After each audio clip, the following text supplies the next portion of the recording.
حضرت علی نے فرمایا، آپ کو جس شخص سے محبت ہو جائے اس کی آخرت کے بارے میں سوچا کرو کہ اس کو کیسے بہتر بنایا جائے۔ یہ تمہاری محبت کی سب سے بڑی دلیل ہوگی۔ جس سے محبت کی جائے اس سے مقابلہ نہیں کیا جاتا۔ کسی کو پا لینا محبت نہیں بلکہ کسی کے دل میں جگہ بنا لینا محبت ہے۔ جس خواہش کو تم اللہ کی رضا کے لیے رد کر دیتے ہو وہ اسی خواہش پر راضی ہو کر اسے تمہارا مقدر بنا دیتا ہے۔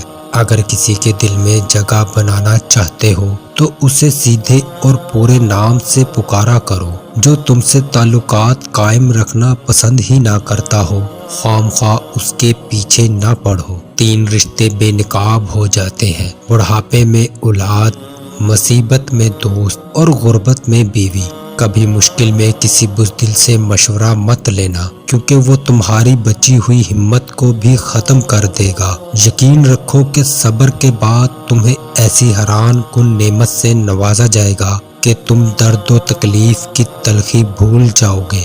جب کوئی آپ کا ہاتھ اور ساتھ دونوں ہی چھوڑ دیتا ہے تب خدا آپ کا ہاتھ تھامنے کے لیے کسی نہ کسی کو ضرور بھیجتا ہے۔ بس تم صبر رکھو۔